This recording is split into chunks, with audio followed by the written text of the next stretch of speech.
We Boruto fans have been begging for more involvement from the side characters and other villagers, but I take it back, cause what the hell just happened to Gaara?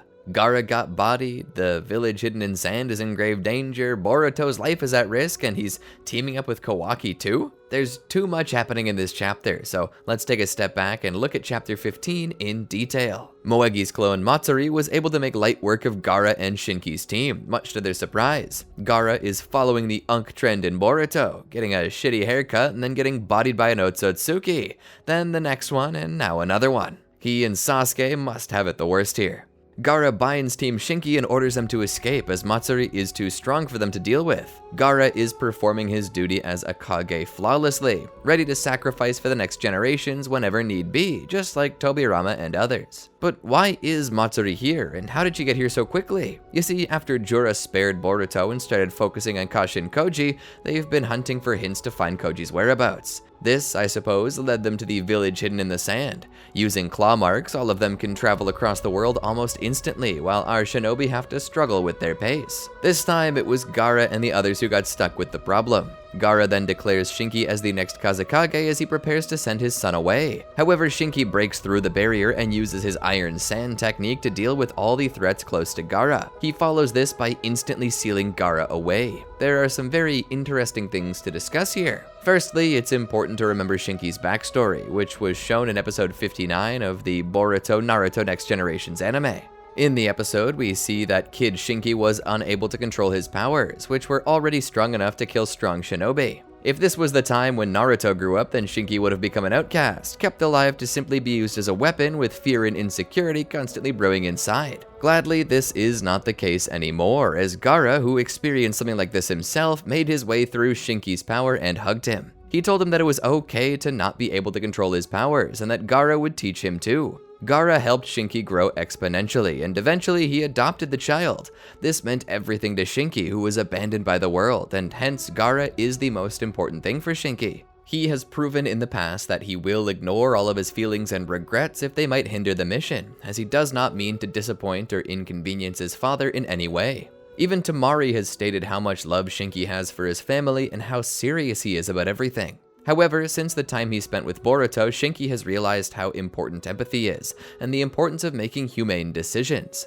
After all, Boruto was the first person to ever make him smile. Hence, in chapter 15 of Two Blue Vortex, he's ready to sacrifice himself to ensure his father's safety. However, he knows that he cannot win either, even if he and Gaara work together. So he decides to seal Gaara away in order to protect him. This is exactly what KAWAKI did too. We're seeing a pattern here, where the new generation is ready to do whatever it takes to protect the ones they cherish, even if it means going against their wishes. The old Shinki would have left immediately, but this one sees more than what is told to him and wants to make his own decisions. This is also in contrast to Boruto, who brought about this change. After the time skip, Shinki is the one making illogical decisions and listening to his heart, while Boruto has become more of a stoic, cold-hearted individual, as whatever he chooses to do has very grave consequences. Coming back to this chapter, Shinki is turned into a tree and his essence is consumed, which will create a new Shinju. As for Gaara, Shinki has applied a seal that will stay active till the time that Shinki deactivates it, similar to the one on Naruto. This is when Kankuro called Shikamaru asking for help. Now they need to save Shinki to bring back Gaara. Meanwhile, Shikamaru is working with Sarada to gather intel, as they need to create plans to deal with the impending war against the Shinju. Of course, Koji Kashin is also going to listen in on everything. The scene switches to the Shinju base, where we get our first look at Shinki's Shinju, named Ryu. As soon as he wakes up, he reveals that Code is hiding nearby, keeping an eye on them. Ryu is going to kill him instantly, but Jura stops him, stating that they have to be grateful for him as he is the reason for their existence. Code gets overzealous hearing this and starts to order them about, telling them what to do and calling them names.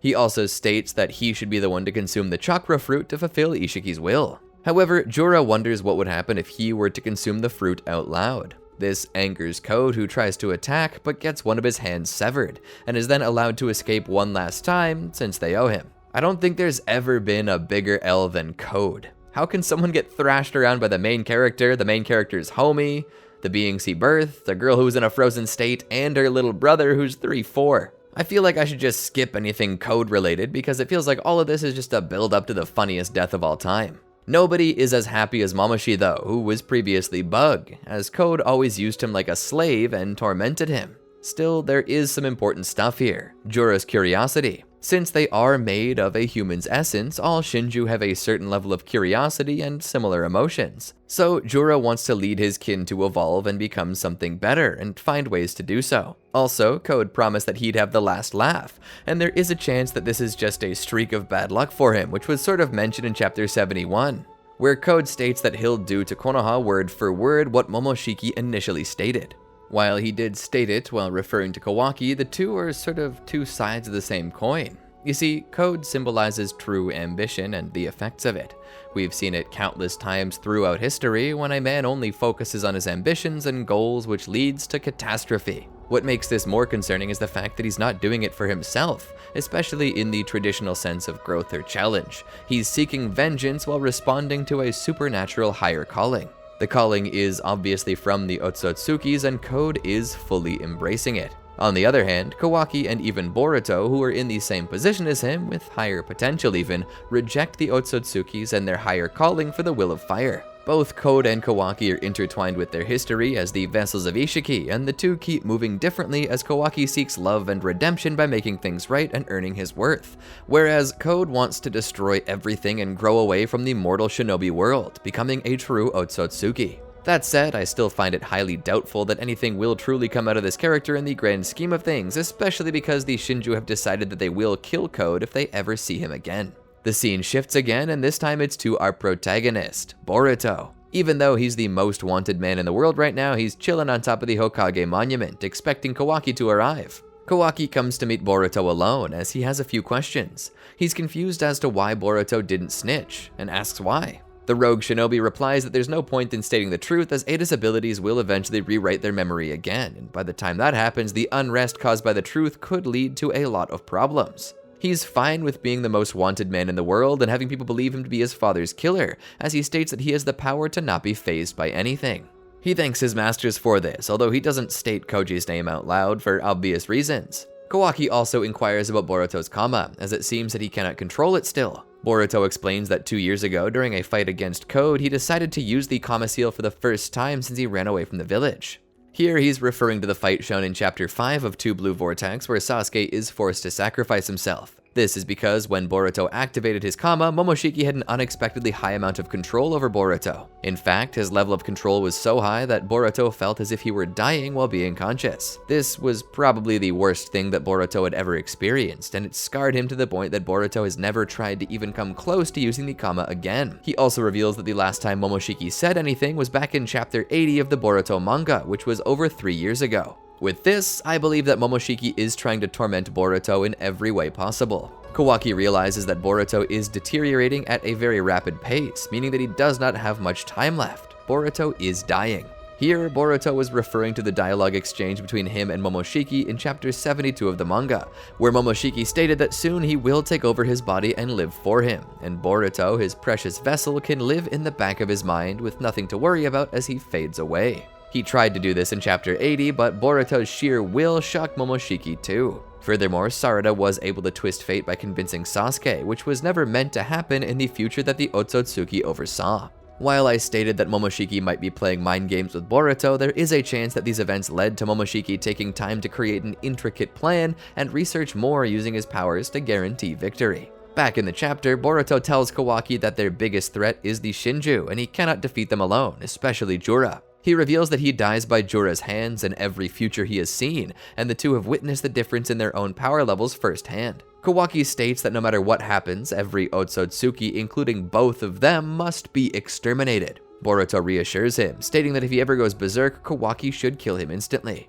However, Boruto makes it crystal clear to Kawaki that their first priority should be the Shinju, and most importantly, the fact that Kawaki is too weak right now. Kawaki cannot even keep up with Boruto currently, let alone with a Shinju like Jura. While the best case scenario for Kawaki would be to be trained by Naruto, that's not possible, especially because of how long it would take Kawaki to become stronger, and he's wasted 3 years already. Boruto has seen the future thanks to Koji Kashin, and knows that eventually Kawaki will realize this himself. To make sure that things go smoothly, Boruto reveals some groundbreaking info. According to him, Amato has been lying about Kawaki's true power the whole time. He's installed a limiter on Kawaki, the same one that exists in Code and the other cyborgs. But in Kawaki's case, the limiter lowers his power levels and boosts his defensive and healing abilities. This is preventing Kawaki from having the explosive power needed to deal with the Otsutsuki. Kawaki is flabbergasted to learn this, but Boruto explains that Kawaki is the key to Amato's personal goal, so there's no way that he would not try to protect Kawaki as much as possible. This is likely because Amato, through Kawaki, wants to bring back his daughter. Kawaki's new Kama might be related to Akabi. There's also the chance that Amato used some of Shibai's DNA for the new Kama seal as well. Amato's been watching the conversation through Kawaki's own eyes and confirms that Boruto is stating the truth about a limiter being in place.